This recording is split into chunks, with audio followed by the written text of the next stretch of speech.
سب سے عمدہ بھاشن مولانا ابو الکلام آزاد کا تھا۔ وہ نہ صرف پائے کے وچارک، ادیب، بھاشاود تھے، بلکہ شکشا منتری ہونے کے ناطے بھاشا پہ جو بھی فیصلہ ہوتا اسے لاگو کرنا انہی کی ذمہ داری تھی۔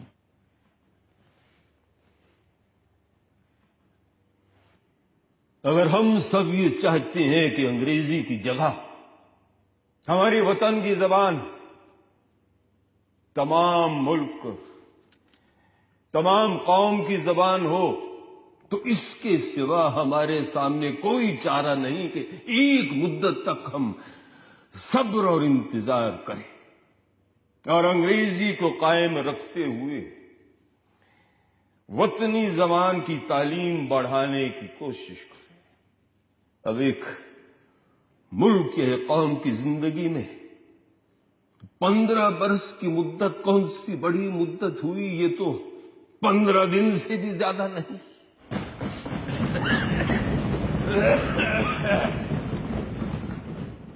جہاں تک زبان کا تعلق ہے تو عام طور پر یہ بات مان لی گئی ہے کہ قومی زبان وہ زبان ہو سکتی ہے جو اتری ہند کی زبان ہو، لیکن اس وقت اتری ہند کی زبان کے لیے 3 نام پیدا ہو گئے ہیں: اردو، ہندی اور ہندوستانی۔ ہندوستانی اپنے وسیع دامن میں اتری ہند کی زبان کے تمام رنگ و روپ لے سکتی ہے۔ اس میں ہندی بھی آ سکتی ہے، اس میں اردو بھی آ سکتی ہے، اور اس کے سوا ایک نئے پھیلاؤ کی گنجائش بھی رہ جاتی ہے۔ ہندوستانی کسی بھی عنصر کو خارج نہیں کرتی، بلکہ ہر چیز کو اپنے اندر سمیٹ لیتی ہے۔ علمی زبانیں اس طرح نہیں بنا کرتی جس طرح بناوٹی اصولوں اور پابندیوں کے ذریعے ایک چیز بنائی جاتی ہے۔ زبانیں بنائی نہیں جاتی، زبانیں خود بخود بننے لگتی ہیں۔ زبانیں ڈھالی نہیں جا سکتی، بلکہ خود بخود ڈھلنے لگتی ہیں۔ آپ لوگ زبانوں پر بناوٹی اصولوں اور پابندیوں کے قفل لگا سکتے، لیکن لگانے سے کوئی فائدہ نہیں ہوگا، کیونکہ وہ تالے و قفل لگیں گے نہیں، بلکہ خود بخود کھل کر نیچے گر پڑیں گے۔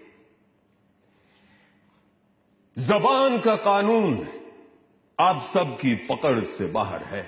ہر چیز کے لیے قانون بنایا جا سکتا ہے، لیکن زبانوں کی قدرتی چال کے لیے کوئی بھی قانون سازی نہیں کی جا سکتی ہے۔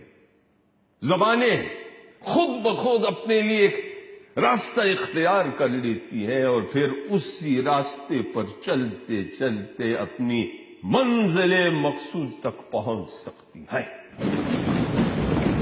خود گاندھی جی کا اور کانگریس پارٹی کا اسی رائے پر عمل رہا، اور جب کانسٹیٹیوشن کے سلسلے میں یہ بات کانگریس پارٹی کے سامنے آئی تو میں نے قدرتی طور پر اسی رائے پر زور دیا۔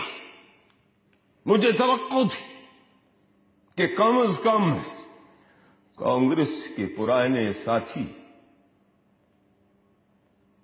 اپنی جگہ سے نہیں ہلیں گے، گاندھی جی کے سدھانتوں پر جمے رہیں گے، لیکن افسوس میں اپنی یہ بات آپ سب سے چھپا نہیں سکتا کہ مجھے بے حد مایوسی ہوئی یہ دیکھ کر کے چند گنی ہوئے قدموں کے سوا باقی تمام قدم اپنی جگہ سے ہل رہے تھے۔ بالآخر یہ معاملہ ڈرافٹنگ کمیٹی کے سپرد کر دیا گیا، اور اس کمیٹی سے درخواست کر دی گئی کہ کانسٹیٹیوشن کے اس حصے کا ایک نیا مسودہ تیار کیا جائے اور پھر پیش کیا جائے. اور اس کمیٹی میں کچھ نئے ممبران بھی بٹھائے گئے. ان میں سے ایک میں تھا. اس کمیٹی کے پہلے اجلاس میں بھی میں شریک رہا،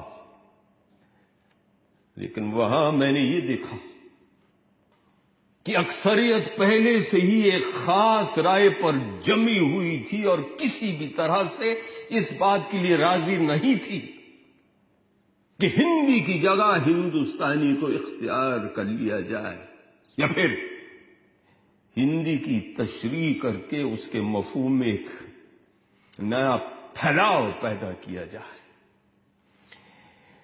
اس صورتحال میں میں نے محسوس کیا کہ میرا وہاں رہنا تقریباً بیکار ہے.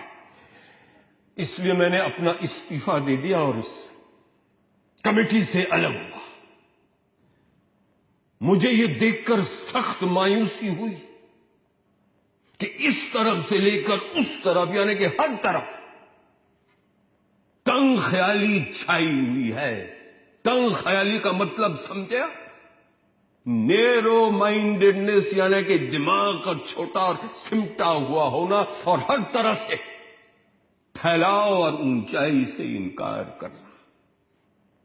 میں یہ کہنا چاہوں گا کہ ایسا تنگ دماغ لے کر ہم دنیا کی بڑی قوم ہرگز نہیں بن پائیں گے. ہندوستانی کے خلاف جو بھی کچھ کہا گیا، اس میں سے اس بات پر سب سے زیادہ زور دیا جاتا ہے کہ اگر ہندی کی جگہ ہندوستانی کو اختیار کر لیا گیا تو اس میں اردو کے لیے گنجائش پیدا ہو جائے گی. میں جاننا چاہتا ہوں کہ اگر اس طرح کی گنجائش پیدا ہوئی تو کون سی قیامت ٹوٹ پڑے گی، کون سی قیامت ٹوٹ پڑے گی. میرے دوست مجھ سے ناراض نہ ہوں گے اگر میں یہ بھی کہوں کہ اس تنگ خیالی کا دوسرا منظر میں نے اعداد، یعنی کہ نیومرلز کی بحث میں بھی دیکھا تھا. دراصل زبان کا یہ مسئلہ جس طرح سے حل ہونا چاہیے تھا اس طرح سے حل نہیں ہوا. میں نے کوشش کی، میرے چند دوستوں نے کوشش کی، لیکن پھر ہم نے یہ محسوس کیا کہ موجودہ آب و ہوا میں اس سے زیادہ لچک پیدا نہیں ہو سکتی ہے جس قدر مسٹر ینگار کی ترمیم میں پیدا ہو گئی ہے. لائے اس بت کو التجا کر کے، کفر ٹوٹا خدا خدا کر کے. مولانا آزاد کے اوجسوی بھاشن کے بعد شاید کسی کو کچھ کہنے کی ضرورت نہیں تھی.